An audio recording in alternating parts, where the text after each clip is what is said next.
We're now very privileged to have the discussant for the first panel, Alp Aslandogan, also a member of the conference's organizing committee. As is stated in your collection of papers at the beginning, the role of the discussant is an especially challenging one, because quite often the oral presentations either differ from or add to or highlight papers that otherwise are very long and very challenging. The other job of the discussant is to look for the patterns of familiarity of the papers as they come together. The most important point is to say that the comments often will be critical, not in a negative sense. The word critical often seems to carry bad baggage. It's critical in a constructive sense, which is of trying to focus on the issues and better ways of understanding and communicating them, seeing what works and seeing what differs. And the emphasis at all times is on this constructive aspect of things. We criticize ideas. We don't criticize persons in a meeting like this. And so our very first discussant carries the responsibility for setting a role model for us all as Alp Aslandogan. Thank you. Thank you, Dr. Eichelman. You drove very big shoes. I'm not sure if I'm going to be able to fill them in. Your comments on the cell phones reminded me of a couple of comments that we make in different contexts. It is a tradition in the mosques to remind the people who are praying to straighten their lines. And recently, the second comment is please turn off your cell phones. And during the spiritual events such as the Whirling Dervishes shows, we say that if you have devices that are capable of receiving signals from above, please turn them off. I guess I'll contribute my portion to the diversity of perspectives on cell phones. We have listened to four distinguished scholars on the concepts of tolerance and dialogue, and especially Mr. Gülen's views of these issues. In my assessment of them, I may not give justice as much as I would like, but I'll do my best. Dr. Walkenberg gave us 6 short reflections on Gülen's views on the necessity of interfaith dialogue. He first pointed out that Mr. Gülen sees dialogue as indispensable in the modern context of materialism, atheism, and especially violent friction. So dialogue has always been important, but it's even more important today. It's important to recognize this because the shifting of priorities sometimes changes people's views of concepts. He mentioned that in continuing with the former views of dialogue between the people of the book, Gülen emphasized the role of the Jewish tradition as a distinguishing aspect of Gülen's vision. He also pointed out to some difficulties in engaging in dialogue on the part of both Muslims and non-Muslims, particularly the bitter history of rivalry and frictions between the Muslims and non-Muslims, including colonialism, maybe not mentioned, crusades might have been mentioned. He pointed out an important fact that the missionary character that is sometimes used by Muslims who are against dialogue is actually something that is in part shared in the nature of Islam, in the sense that Muslims also would like their faith to be known and eventually embraced by the world community. So this by itself is not necessarily an obstacle. The missionary character of a faith should not be an obstacle to engaging in dialogue. I'd like to mention here that in one of his interviews, actually in multiple interviews, Mr. Gülen points out that dialogue can be done for multiple purposes. And the purpose of dialogue is to actually help solve world's problems or help understand each other better and to prevent hate mongers from moving masses against each other. If there is a purpose, then mixing this with missionary purposes is not being sincere. So he says that these two kinds of dialogue should be separated. Each may be valid, but they should be separated.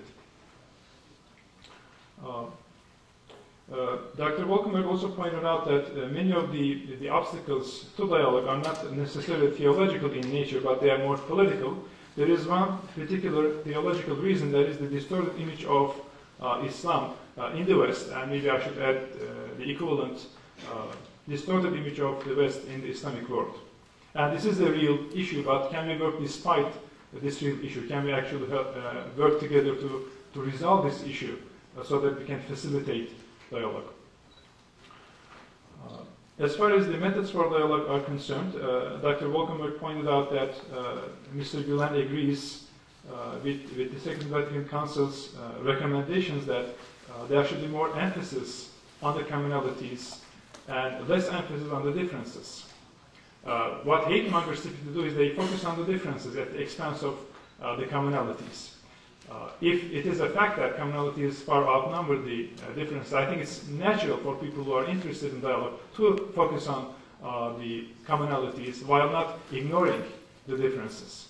And also another way of looking at the same issue is, while recognizing the differences, we may just put them aside for discussion later when there are other emergencies or urgent contexts around us. Maybe we can put these aside for a later discussion. But Dr. Wolkenberg actually pointed out to another important fact, that maybe something good will come out of these informed discussions of the differences. Maybe we'll be able to learn from each other. Maybe we'll learn to live with each other while recognizing these differences. Maybe those differences are not real. We'll discover that they are not real after all. So something good may come out of an informed, educated discussion of the differences. I think that was a genuine contribution on his part.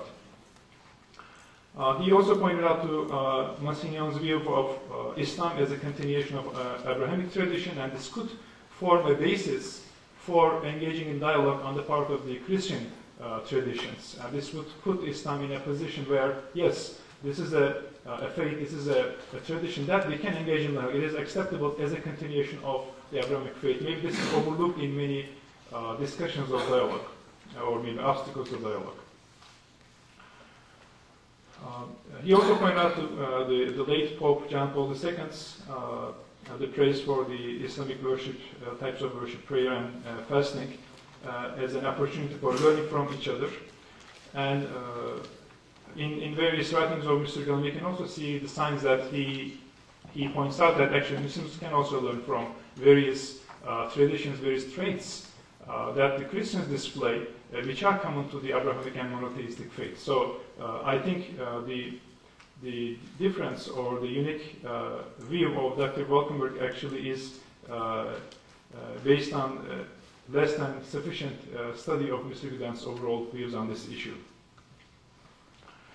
Maybe I have a note here, an interesting note to this effect, that in his sermons on the education of the children, Mr. Gülen at one point in the 70s, I believe, or maybe early 80s, pointed out that the piety that is displayed by the people of the faith, including Christians, that is the heart, the spirit of the faith, and not necessarily the forms and the shapes.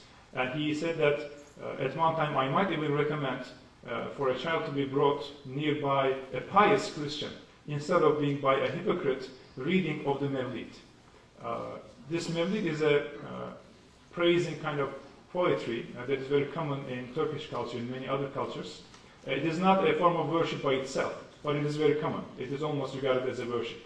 So by being not a form of worship in the prophetic tradition, and being read by a hypocritical person, he sees being together with a pious Christian as more beneficial to a child than being in that the former circumstance. And finally, Dr. Wolkenberg pointed out to something that Mr. Gülen takes very seriously, of a incorrect, inaccurate view of Islam as a political system. And this should be replaced by the more accurate view that Islam is a religion, and the aspects of Islam that pertain to politics constitute, in his words, only about 5% of the faith, of the religion. That is not to say that they are unimportant, they are still important, but it doesn't constitute the whole of the faith, it doesn't constitute the heart of the faith, it is just a small part of the faith. If a person looks at Islam or any other faith as a political system, of course, this will first of all prevent engaging dialogue, and then this will also lead to non-productive forms of dialogue, non-productive forms of relationships among the participants.